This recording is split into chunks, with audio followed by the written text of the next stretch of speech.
Vamos lidar com um exemplo simples envolvendo apenas a lei de Coulomb, onde nós consideraremos 4 cargas nos vértices de um quadrado. Vamos supor que tenhamos 4 cargas, que eu vou representar aqui. Uma carga que eu chamarei de 1, uma carga 2, são todas cargas pontuais. Aqui nós teremos uma carga que eu chamarei de 3 e, fechando esse quadrado, uma certa carga 4. Vou supor que elas estão nos vértices de um quadrado de lado A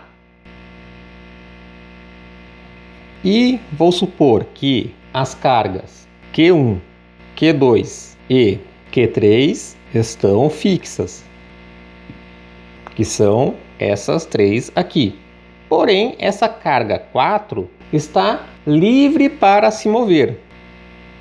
Além disso, vamos supor que as intensidades das cargas são Q1 igual a Q4, que é igual a Q, sendo que este Q é positivo, enquanto que a carga Q2 é igual a Q3, que é igual a menos Q, onde eu vou supor que também este Q é maior do que 0. Com isso, as cargas Q1 e Q4 são positivas e Q2 e Q3 são negativas. Meu objetivo aqui é encontrar a razão Q minúsculo sobre Q maiúsculo para que Q4 permaneça em repouso. Para que Q4 permaneça em repouso, nós devemos ter que a resultante de força sobre ela seja nula. Vamos começar fixando um sistema conveniente de coordenadas. Vou fazer com que este seja o meu eixo Y e este aqui o meu eixo X. Estou centrando meu sistema de coordenadas na carga Q4, representando aqui seus valores. Q1 igual a Q4, que é igual a Q maiúsculo. Então temos aqui Q e Q2 igual a Q3 igual a menos Q. Vemos que Q4 tenderá a ser atraída por Q2 e por Q3 e repelida por Q1. Uma vez que estamos falando de resultante nula, vamos analisar as forças sobre Q4. Eu não estou aqui considerando massa nessas cargas, então eu não vou considerar a força de atração gravitacional. Vou reproduzir este desenho em tamanho maior aqui. O primeiro passo será representar o sentido das forças. Temos um quadrado de lado A. Eu tenho uma força repulsiva atuando entre Q1 e Q4 pela lei de Coulomb. Essa força atua ao longo da direção de separação entre as cargas, ou seja, ao longo da diagonal deste quadrado. Então nós teremos uma força neste sentido que eu chamarei de F1. É a força devida à carga 1. Eu terei uma força de atração entre a carga 4 e a carga 2, que também atua pela lei de Coulomb ao longo da direção de separação entre as cargas. Esta será a nossa F2, força devida a 2. E terei também uma força de atração entre a carga 4 e a carga 3.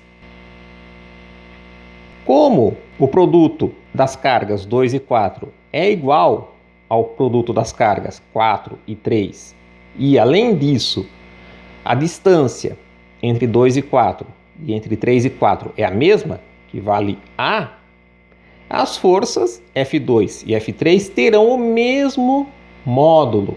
Vamos representar estas forças aqui do lado. Esse aqui é o meu eixo X, este é o meu eixo Y. Eu tenho a nossa carga Q, a força F3, a força F2, que possui o mesmo módulo, e a força F1, que faz um certo ângulo θ com o eixo X. E esse ângulo θ é o mesmo deste ângulo interno. E por se tratar d1², a distância entre a carga 1 e a carga 4 que nós necessitaremos para determinar a intensidade da força coulombiana entre elas é a diagonal desse quadrado, que vale a raiz de 2. Com isso, nós temos aqui um triângulo retângulo isósceles com catetos A e hipotenusa A raiz de 2. Para obtermos a resultante das forças, vamos considerar cada direção x e y em separado. Pelo equilíbrio de forças, nós devemos ter na direção x F1 cosseno de θ igual a F3, pois F2 está na direção y, então ela não tem componentes ao longo de x, e devemos ter na direção y F1 seno de θ igual a F2. Estamos aqui tratando apenas das intensidades, eu não representei direções vetoriais, nós já definimos as direções aqui no desenho. Precisamos agora definir as forças coulombianas. A intensidade da força será proporcional ao produto das duas cargas e inversamente proporcional ao quadrado da distância de separação entre elas. Considerando F1, então nós teremos nosso fator de proporcionalidade 1 sobre 4π ε0, que precisamos carregar quando lidamos no Sistema Internacional de Unidades, o MKS. O produto das cargas, temos uma carga Q maiúsculo e Q maiúsculo, então será Q maiúsculo ao quadrado sobre o quadrado da distância de separação, que é a raiz de 2.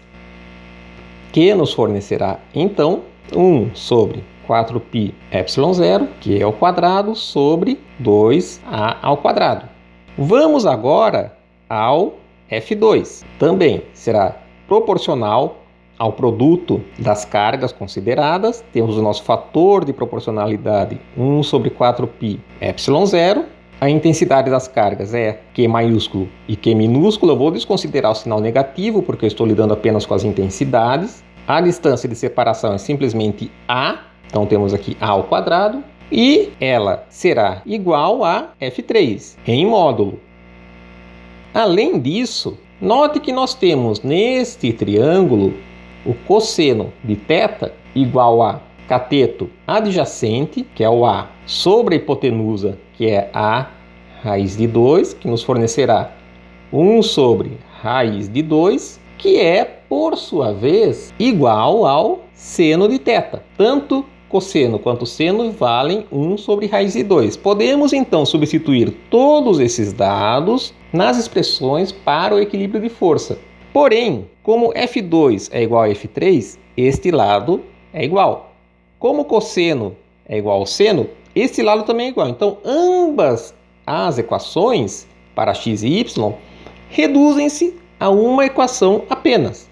Vamos considerar, então, F1, que é 1 sobre 4π ε0, que é ao quadrado, sobre 2a ao quadrado, cosseno de θ, que é 1 sobre raiz de 2, será igual ao F3, que é 1 sobre 4π ε0, Q minúsculo, Q maiúsculo, sobre A ao quadrado. Tem aqui vários termos que podem ser cancelados. Primeiro, esse 1 sobre 4π ε0, este A ao quadrado e o Q maiúsculo. Ficamos com, deste lado, Q sobre 2 raiz de 2, sendo igual a, deste outro lado aqui, o Q minúsculo. Portanto, nós obtemos aquilo que nós queríamos, a razão entre Q minúsculo e Q maiúsculo, para que a carga Q4 permaneça em repouso, que será dada por 1 sobre 2 raiz de 2. Isto é o que nós estávamos procurando. Veja que aqui eu lidei pura e simplesmente com a lei de Coulomb. Primeiro, identifico o sentido de cada força, baseando-me nos sinais de cada carga. Em seguida, escrevo as equações para o equilíbrio de forças em cada direção x e y. Escrevi a força de Coulomb entre os pares de cargas que interessam-me. E por último, eu substituí estas forças, essas expressões, na nossa equação para o equilíbrio de forças.